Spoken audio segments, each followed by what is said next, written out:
Good morning everyone. मैं हूं पीयूष पारेसर और आप देख रहे हैं एग्रो स्पार्क इंडिया। तो आज हम कुछ महत्वपूर्ण एमसीक्यूज के बारे में बात करने वाले हैं जो आपके एग्जाम की दृष्टि से बहुत ही इंपॉर्टेंट है। तो चलो स्टार्ट करते हैं। तो आपका पहला क्वेश्चन है, राइस का वैज्ञानिक नाम क्या है? ऑप्शन दे रखे हैं, ट्रिटिकम एस्टिवम गेहूं, ठीक है, Oryza sativa, जियामेज and saccharum officinarum. तो जैसा आप जानते हैं, ट्रिटिकम एस्टिवम गेहूं का है, जियामेज मक्का, सैकेरम ऑफिसिनेरम गन्ना, बचा कौन सा? Oryza sativa. तो यह दान का, ठीक है, हो जाएगा। क्वेश्चन नंबर 2, गेहूं में सिंचाई की सबसे क्रांतिक अवस्था कौन सी है? ठीक है, ऑप्शन दे रखे हैं आपको, बालियां निकलने पर, दुग्धावस्था, सीड जल जमना, दाने भरने की अवस्था। ठीक है, तो ऑप्शन हो जाएगा आपका राइट सी, सीड जल जमना। इसे हम सीआर अवस्था या फिर बुवाई के लगभग 20 से 21 दिन बाद देते हैं पानी। ठीक है। क्वेश्चन नंबर 3, ज्वार का उत्पत्ति स्थान Africa, option number C, right answer. Question number 4, दलहनी फसलों के लिए कौन सा जीवाणु उर्वरक उपयुक्त है? तो जैसा आप जानते हैं, ऑप्शन दे रखे हैं इसमें, rhizobium, azotobacter, azolla and blue green algae. तो आप जानते हो जैसे कि एजेक्टोवेक्टर अनाज वाली फसलों में, अनाज गन्नों में दिया जाता है, एजोला धान में दिया जाता है, बचा कौन सा? राइजोबियम। तो राइजोबियम दलहनी फसलों में दिया जाता है। क्वेश्चन नंबर 5, पोटाश उर्वरक का मुख्य कार्य क्या है? ऑप्शन दे रखे हैं आपको, ऑप्शन नंबर ए, वानस्पतिक वृद्धि को बढ़ाना, ऑप्शन नंबर बी, जड़ विकास को प्रोत्साहित करना, सी, रोग प्रतिरोधक क्षमता बढ़ाना, पौधों को हरा रंग देना। तो इसमें क्या हो जाएगा? रोग प्रतिरोधक क्षमता बढ़ाना। ठीक है। क्वेश्चन नंबर 6, राजस्थान में मावट किस फसल के लिए लाभदायक है? इसमें आपको ऑप्शन दे रखे हैं, खरीफ फसल में, जायद फसल में, रबी फसल में एंड सभी। तो आपको पता होगा, ग्रामीण बच्चे हो तो जैसा कि जानते हो आप, रबी फसल में होता है मावट। नेक्स्ट क्वेश्चन अपना, आईसीआर का मुख्यालय कहाँ स्थित है? ऑप्शन है करनाल, जोधपुर, दिल्ली, भोपाल। तो जैसा आप जानते हो, करनाल में होता है NDRI, national dairy research institute. ठीक है। जोधपुर में होता है काजरी, केंद्रीय शुष्क क्षेत्र अनुसंधान संस्थान। और भोपाल में होता है सीआईए या आईआईएसएस, भारतीय मृदा विज्ञान संस्थान। तो बचा अपना Delhi, Indian council agriculture research. Okay, तो अपना आंसर हो जाएगा सी। क्वेश्चन नंबर 8 है आपका, पीली क्रांति का संबंध किससे है? ऑप्शन दे रखे हैं, दलहन उत्पादन, तिलहन उत्पादन, दूध उत्पादन एंड अंडा उत्पादन।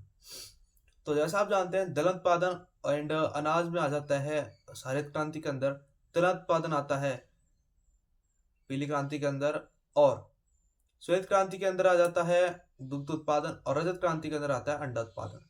तो आपका आंसर होगा बी, तिलहन उत्पादन।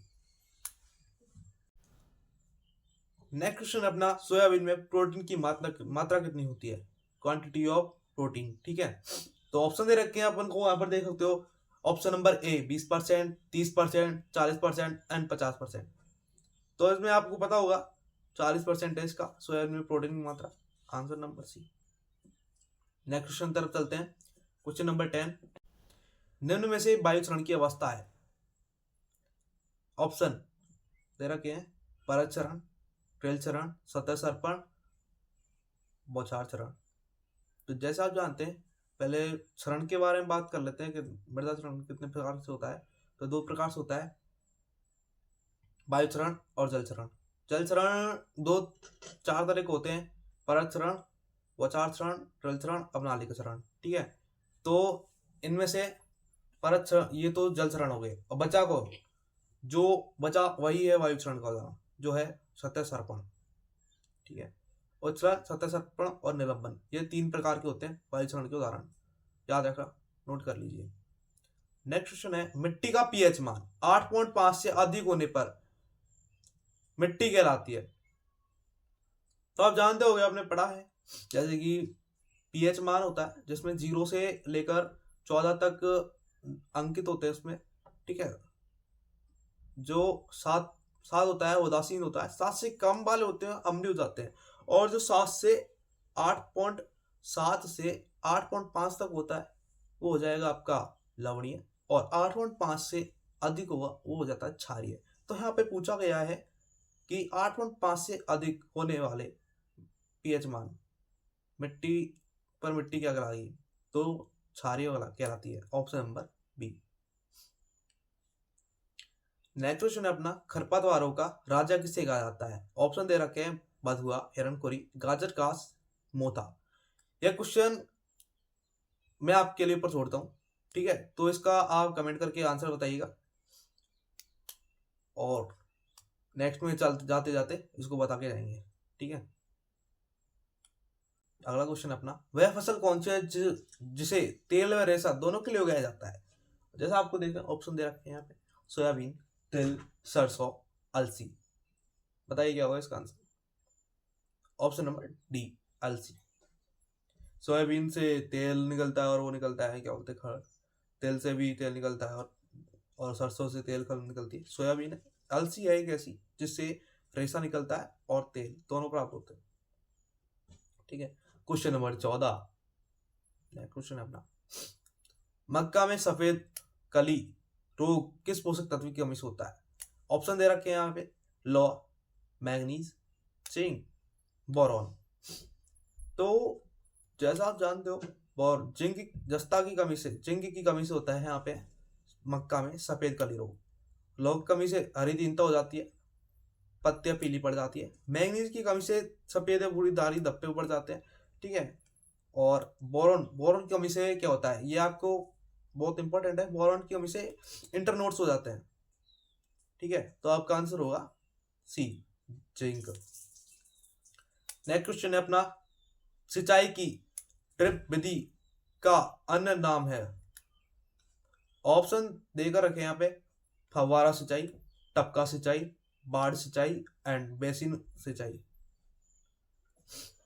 आंसर क्या होगा इसमें? टपका सिंचाई। भाई पूछा है यहाँ पे ड्रिप विधि का, तो ड्रिप से मान लो ड्रॉप ड्रॉप ड्रॉप मतलब टपक टपक के, तो टपका हो गया, ठीक है? नेक्स्ट क्वेश्चन है अपना, पूसा जैक्सन किसकी उन्नत किस्म है? ऑप्शन दे के रखे हैं, तिलहन, दलहन, मसाले और चारे। तो इसमें आपका राइट होगा दलहन। दलहनी फसलों के लिए पूसा जैक्सन उपयोग किया जाता है। ओके, नेक्स्ट क्वेश्चन की तरफ चलते हैं। भारत में हरित क्रांति का जनक किसे माना जाता है? ऑप्शन दे रखे हैं यहाँ पे, Verghese Kurien, doctor M S Swaminathan, Norman Borlaug, CV Raman, ठीक है? तो जैसे आप जानते हो, वर्गीस कुरियन को श्वेत क्रांति का जनक कहा जाता है, और नॉर्मन बोरलॉग को विश्व में हरित क्रांति का जनक कहा जाता है। एम एस स्वामीनाथन, इसे भारत में हरित क्रांति का जनक कहा जाता है। तो इसका आंसर होगा बी। अगर पूछा जाता कि विश्व में हरित क्रांति का जनक, तो इसमें होगा नॉर्मन बोरलॉग, ठीक है? नेक्स्ट क्वेश्चन है अपना, भूपरिष्करण कितने प्रकार का होता है? तो जैसा आप जानते हो, भूपरिष्करण 2 प्रकार का होता है, प्राथमिक भूपरिष्करण और द्वितीय भूपरिष्करण। प्राथमिक भूपरिष्करण बीज बोने से पहले जो खेत में क्रिया की जाती है उसे प्राथमिक कहते हैं, और द्वितीय जो बीज बोने के बाद में होती है उसे द्वितीय भूपरिष्करण कहा जाता है। ऑप्शन दे रखा है इसमें 2, 3, 4, 5, तो आंसर होगा 2, ऑप्शन नंबर ए, ठीक है? नेक्स्ट क्वेश्चन है, अमरवेल किस फसल का प्रमुख खरपतवार है? ऑप्शन, बाजरा, मक्का, रिजगा, जौ। आंसर क्या होगा? रिजगा।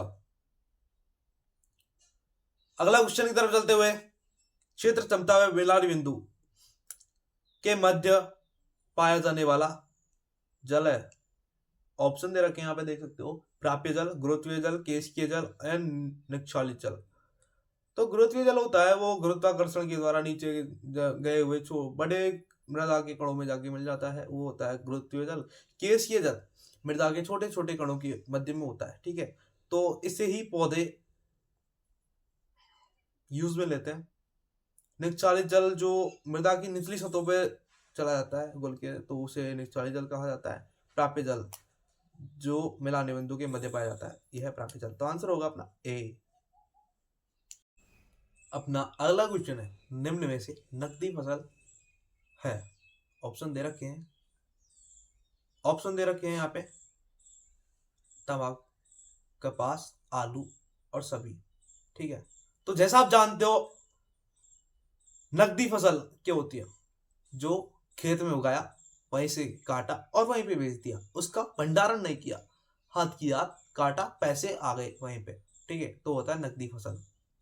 ओके, तो यहाँ पे तंबाकू भी आप खेत से काट के बेच सकते हो, कपास का भी यही है, आलू भी यही है, तो सिंपल है, इजी है, सभी होगा। Option number D.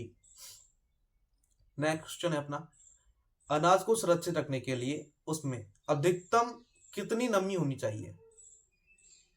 ठीक है, ऑप्शन दे रखे हैं यहाँ पे 15 से 18, 12 से 14, 8 से 10, 20 से 22%।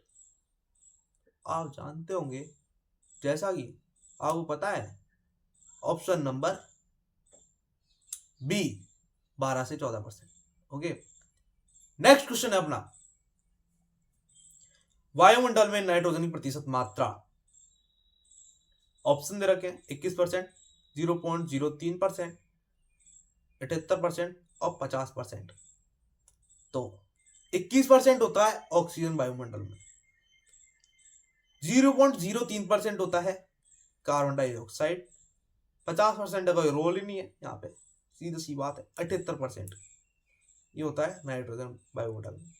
अगर मृदा में इसकी बात पूछी तो अलग आएगा, क्योंकि वायुमंडल और मृदा में अलग अलग होता है, ये आप देख लेना। क्योंकि बहुत से बच्चे क्या करते हैं कि वायु मृदा की पूछ लेते हैं और बच्चों को याद होता है वायुमंडल का, तो वही डाल देते हैं और उनका आंसर गलत हो जाता है। ठीक है, अपना आंसर है 78%। नेक्स्ट क्वेश्चन है अपना, मूंग किस मौसम की फसल है? आंसर होगा इसमें खरीफ मौसम। नेक्स्ट क्वेश्चन, टिक्का रोग का प्रकोप किस फसल में होता है? ऑप्शंस दे रखे हैं आपको, आलू, धान, मटर और मूंगफली। तो इसका आंसर होगा मूंगफली का टिक्का रोग। ठीक है, नेक्स्ट क्वेश्चन की तरफ चलते हैं, जो अपना बचा हुआ था कमेंट वाला। तो आपका क्वेश्चन नंबर 12 ये रहा, खरपतवारों का राजा किसे कहा जाता है? ऑप्शन आपको बताया था, बथुआ, हिरनखोरी, गाजर घास और मोथा। तो इसका आंसर होगा गाजर घास। वीडियो अच्छी लगा हो तो वीडियो को लाइक कर देना, चैनल कर दो सब्सक्राइब ऐसे और मजेदार वीडियो के लिए। फिर मिलते हैं अगली वीडियो में किसी नए टॉपिक के साथ, तब तक के लिए नमस्कार, जय हिंद, जय भारत।